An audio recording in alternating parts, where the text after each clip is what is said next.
शरद पवार हे बारामतीमध्ये दाखल झालेले आहेत। ही थेट दृश्य आपण बघतोय। शरद पवार हे काही वेळापूर्वी शरद पवार बारामतीमध्ये दाखल झाले आणि त्यावेळीची दृश्य आपण पाहतोय। चेहऱ्यावर भाव नाहीत, चेहऱ्यावर आक्रोश आहे आणि या समाजाला ते नमस्कार करतायत असं दृश्य आपण पाहतोय। विमानामधनं उतरतानाच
सुनेत्रा पवारच्या वेळी बारामतीमध्ये दाखल झाल्या त्यावेळीचे दृश्य आपण पाहतोय।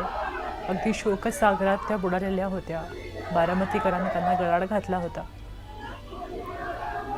सुप्रिया सुळेही सोबत होत्या, पार्थ पवारही सोबत होते। तर पवार कुटुंब हे बारामतीमध्ये दाखल झालं तेव्हाचे दृश्य आपण बघतोय। सुनेत्रा पवार, सुप्रिया सुळे आणि पार्थ पवार हे तिघेही बारामतीमध्ये दाखल झाले। कार्यकर्त्यांनी हळहळ व्यक्त केली। आपल्या जवळचा कोणीतरी हरवलाय, जवळचा कोणीतरी माणूस आपल्याला सोडून गेलाय अशी भावना आज कार्यकर्त्यांमध्ये आहे। आणि जेव्हा त्यांनी सुनेत्रा पवार, सुप्रिया सुळे यांना पाहिलं तेव्हा त्यांच्या देखील भावना अनावर झाल्या आणि त्यांनी त्यांच्या भावना या व्यक्त केलेल्या आहेत। दादा आपल्यात आज राहिले नाही ही भावना कार्यकर्त्यांसाठी देखील तितकीच कठीण आहे जितकी ती पवार कुटुंबियांसाठी आहे। दुसऱ्या दृश्यांमध्ये आपण बघतोय की शरद पवार हे बारामतीमध्ये दाखल झाले तेव्हाची ही दृश्य आहेत। शरद हा जो कार्यक्रम होता गुरु तेग बहादूर सिंग यांच्या स्मरणार्थ, त्या कार्यक्रमात त्यांची माझी भेट झाली होती। नांदेडला ते आले होते आणि काही वेळ थोडं बोलणंही झालं आणि जेवायलाही एकत्र होतो। त्यानंतर ते घाईघाईने मला भेटून हात हस्तांदोलन करून हँडशेक करून ते निघून गेले। असं वाटलंच नाही की त्यांची माझी ही शेवटची भेट राहील म्हणून। त्यामुळे अनेक वर्षाचे त्यांचे माझे संबंध होते। राज्याच्या विधानसभेमध्ये आम्ही अनेक वर्ष काम केले।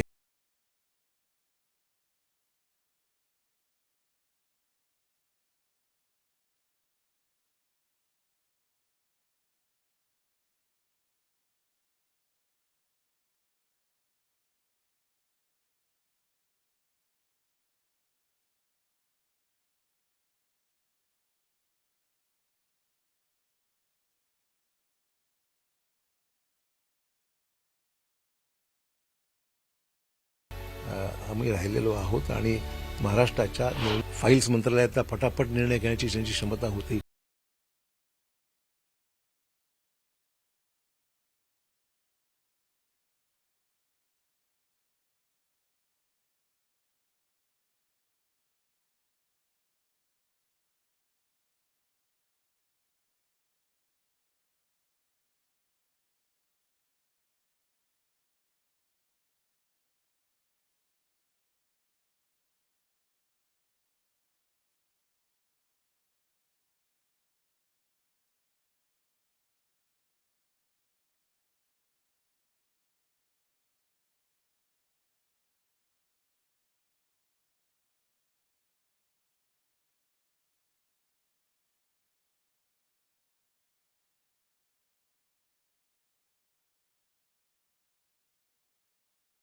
पवार कुटुंबीय हे बारामतीमध्ये दाखल झाले आणि दुसऱ्या दृश्यांमध्ये आपण AI व्हिडिओ बघतोय की कशा पद्धतीने या विमानाचा क्रॅश झालेला असेल, हा अपघात कसा झाला असेल याचा AI व्हिडिओ आपण बघतोय।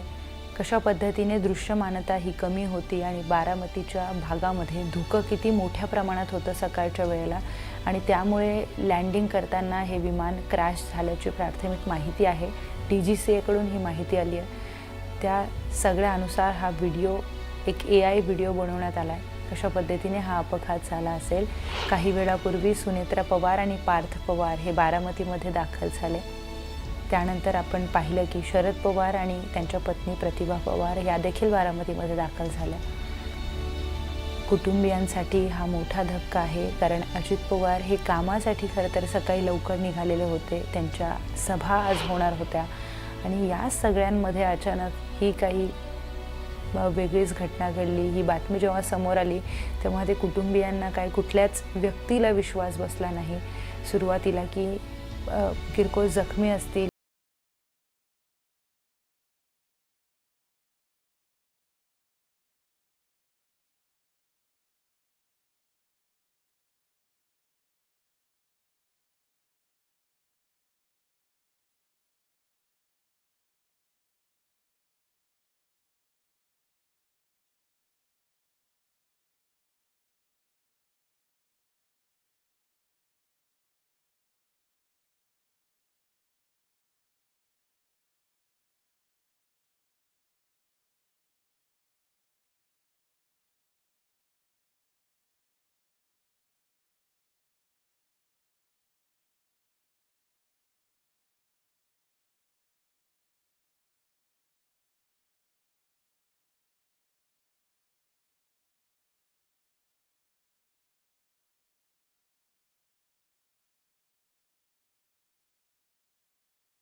निश्चितच अजितदादा असा स्पष्ट होता.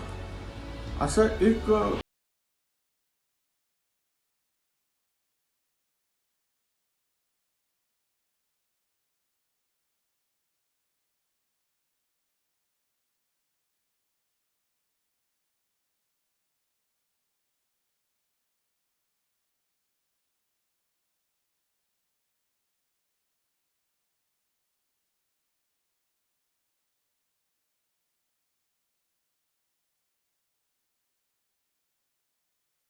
पार्थ पवार हे देखील आता बारामतीमध्ये दाखल झाले.